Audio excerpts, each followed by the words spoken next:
ये जो नाम बदलने की सनक है ये समझ से बाहर है। और ये सवाल मेरा नहीं है, ये प्रियंका गांधी वाड्रा का सवाल है। सर क्या जवाब है आपके पास इसका? तो वो स्वयं अपने पिताजी को या अपनी माताजी को सनकी समझ रही है क्या?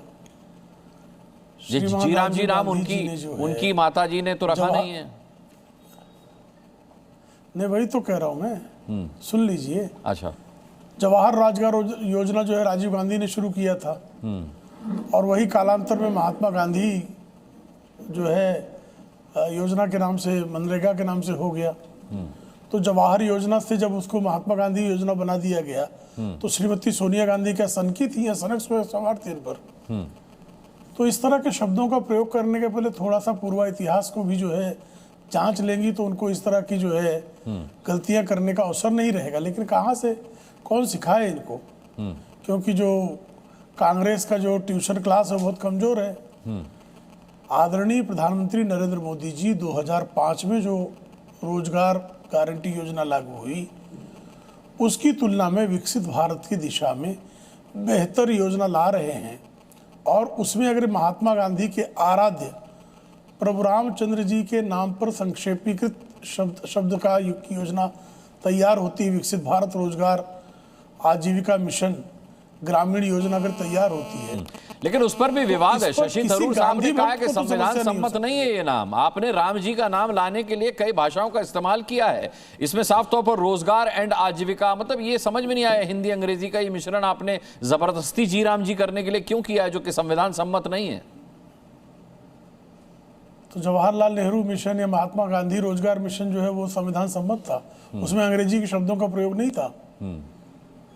भाई मिशन शब्द तो सब अंग्रेजी का शब्द है और महात्मा गांधी तो अंग्रेजी का शब्द नहीं है। नहीं, वो तो नाम है ना सर। अरे आप कहाँ उलझा रहे हैं नाम में? अरे नाम तो नाम की तरह इस्तेमाल किया जाएगा। महात्मा गांधी महात्मा कोई नाम नहीं है, महात्मा टाइटल है। नहीं श्रीमान जी, महात्मा कोई नाम नहीं है, महात्मा जो है वो टाइटल है और गांधी उपनाम है। हाँ, महात्मा कोई नाम नहीं, उनका नाम क्या था सब जानते हैं, मोहनदास करमचंद गांधी था। ठीक है, ईशान त्यागी मेरे साथ हैं। मैं प्रेम शुक्ला आपके पास लौटता हूं। ईशान त्यागी, अब सवाल यह कि आपकी ट्यूशन क्लासेस कमजोर हैं, आपका ट्यूशन डिपार्टमेंट वीक है। सवाल यह है कि जब नेहरू जी की नाम पर योजना को आप ही की सरकार में बदल करके गांधी जी के नाम पर किया जा सकता है, तो क्या वो सनक थी? प्रेम शुक्ला पूछ रहे हैं क्योंकि प्रियंका जी का सवाल था कि नाम बदलने की सनक समझ से बाहर है। अनुराग जी देखिए, प्रेम शुक्ला जी और उनकी पार्टी जो है इसमें कोई दो राय नहीं है। बच्चा बच्चा जानता है कि वो गांधी विरोधी पार्टी है।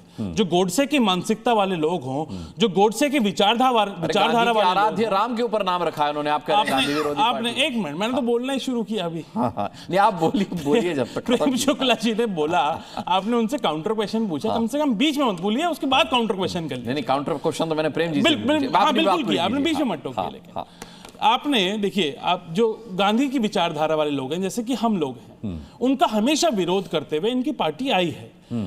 आरएसएस और भाजपा ने हमेशा गांधी का विरोध किया है और गोडसे का समर्थन किया है। अब क्या बात है सारी, आप देखिए कि ये बहस को अटकाना चाहते हैं कि सिर्फ नाम चेंज करने में। आप कर लीजिए, आपने 100 स्कीमों का नाम जो कांग्रेस पार्टी ने लॉन्च की थी, जो यूपीए ने लॉन्च की थी, जो जनहितकारी योजनाएं थी, उनका नाम चेंज करने का काम भारतीय जनता पार्टी ने बखूबी तरीके से किया है। जो लोग अपना काम नहीं कर सकते वो दूसरे की ही नकल कर ले और उसका नाम चेंज करके अपनी कॉपी मास्टर को दे दे। यही काम भारतीय जनता पार्टी ने हमेशा किया है। मैं इस डिबेट को सिर्फ नाम के जो चेंज किया है उस तक सीमित नहीं रखना चाहता। इस नए विधेयक के माध्यम से भारतीय जनता पार्टी और मोदी सरकार लोगों से, मजदूरों से 60 दिन तक गारंटी दे रही है। आप जाके पढ़िएगा, पहली बार सरकार ऐसी गारंटी दे रही है कि 60 दिन तक आपको काम करने की जरूरत नहीं है। 60 दिन तक आप काम नहीं करेंगे क्योंकि जब खेती का सीजन आएगा, जब फार्मिंग का सीजन आएगा, जिससे वहां पे मजदूर वहां पे मिल सके, वहां कमी है मजदूरों की। अब पहले ये होता था कि आप मनरेगा में भी काम करते थे और उसके बाद अगर आपको कॉम्पिटिटिव रेट पे, ज्यादा दाम पे, यानी कि पर डे अगर आपको ज्यादा दाम पे खेती में आपको अगर मजदूरी मिल जाती थी तो आप वहां कर लेते थे, तो लोगों को आजीविका बढ़ाने का मौका मिलता था। अब इन्होंने क्या किया है, ये पहली ऐसी सरकार है जो लोगों को गारंटी दे रही है कि आप 60 दिन तक हम हमसे काम करने का अधिकार छीन रहे हैं जब खेती का सीजन होगा। दूसरी सबसे महत्वपूर्ण बात, एक मजदूर को हमने, आपने सुना होगा, आप भी बड़े मध्यम वर्गीय परिवार से आते हैं अनुराग जी, जी, बिल्कुल, बिल्कुल। आपने ये सुना होगा कि जब एक मजदूर अपनी मजदूरी करके उठे तो उसका पसीना सूखने से पहले उसका मेहनताना उसके हाथ में दे देना चाहिए।